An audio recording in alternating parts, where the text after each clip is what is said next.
കേരളത്തിലെ പിണറായി സർക്കാർ അധികാരത്തിൽ വന്നതിനു ശേഷം ഭരണപരമായ നടപടികൾ കൂടുതൽ രഹസ്യാത്മകമായി മാറിയെന്ന ആരോപണങ്ങൾ ശക്തമായിരുന്നു. ഈ ആരോപണങ്ങൾക്കിടയിൽ സർക്കാരിന്റെ താൽപര്യങ്ങൾക്ക് വിരുദ്ധമായി ധീരമായ നിലപാടുകൾ സ്വീകരിച്ച് ജനപക്ഷത്ത് നിലയുറപ്പിച്ച വിവരാവകാശ commissioner doctor A Abdul Hakkim 3 വർഷത്തെ കാലാവധി പൂർത്തിയാക്കി പടിയിറങ്ങുമ്പോൾ അതൊരു ഭരണഘടനാ സ്ഥാപനത്തിന്റെ അധികാരവും പ്രാധാന്യവും വീണ്ടും ഓർമ്മിപ്പിക്കുന്നു. മലയാള സിനിമാ മേഖലയെ പിടിച്ചുലച്ച ഹേമ കമ്മിറ്റി റിപ്പോർട്ട് പുറത്തുവിട്ടതുൾപ്പെടെ അദ്ദേഹത്തിന്റെ ധീരമായ ഇടപെടലുകൾ കേരളത്തിന്റെ പൊതുമണ്ഡലത്തിൽ വലിയ ചർച്ചകൾക്ക് വഴിവെച്ചിരുന്നു. വിവരാവകാശ നിയമത്തോടുള്ള സർക്കാരിന്റെ താൽപര്യക്കുറവ് പലപ്പോഴും വിമർശിക്കപ്പെട്ടിരുന്നു. വിവരാവകാശ കമ്മീഷനെ നിർജ്ജീവമാക്കാനുള്ള ശ്രമങ്ങൾ നടക്കുന്നതായി പോലും ആക്ഷേപമുയർന്നു.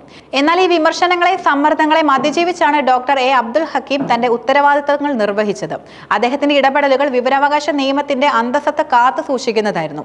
സർക്കാരിന്റെ പല നിലപാടുകൾക്കും എതിരായിരുന്നു അദ്ദേഹത്തിന്റെ ഉത്തരവുകൾ. ഇതിന്റെ പ്രതിഫലനം എന്നോണം അദ്ദേഹത്തിന് ഔദ്യോഗിക വാഹനം പോലും നിഷേധിക്കപ്പെട്ടുവെന്ന ആരോപണങ്ങളും ഉയരുന്നുണ്ട്. ഔദ്യോഗിക വാഹനം ഓഫീസ് വരെ എത്തിയിട്ടും യാത്ര ചെയ്യാൻ സാധിച്ചില്ലെന്ന് അദ്ദേഹം തന്നെ വെളിപ്പെടുത്തി.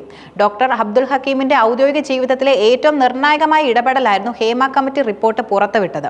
മലയാള ചലച്ചിത്ര മേഖലയിൽ സ്ത്രീകൾ നേരിടുന്ന പ്രശ്നങ്ങളെക്കുറിച്ച് പഠിക്കാൻ നിയോഗിച്ച കമ്മിറ്റിയുടെ റിപ്പോർട്ട് വർഷങ്ങളോളം സർക്കാർ രഹസ്യമായി വെച്ചിരിക്കുകയായിരുന്നു. വിവരാവകാശ കമ്മീഷൻ റിപ്പോർട്ട് ആവശ്യപ്പെട്ടപ്പോൾ സാംസ്കാരിക വകുപ്പിലെ ഉദ്യോഗസ്ഥർ അത് നൽകാതെ അത് പിടിച്ചുവെക്കാൻ ശ്രമിച്ചു. ഈ ഉദ്യോഗസ്ഥരുടെ നിലപാടിനെ രാജാവിനേക്കാൾ വലിയ രാജഭക്തി എന്ന വാക്കുകളിലൂടെ അദ്ദേഹം തുറന്നു വിമർശിച്ചു. റിപ്പോർട്ട് വായിക്കാൻ പോലും കമ്മീഷന് നൽകാതിരിക്കാൻ ഉദ്യോഗസ്ഥ തലത്തിൽ ശ്രമങ്ങൾ നടന്നു.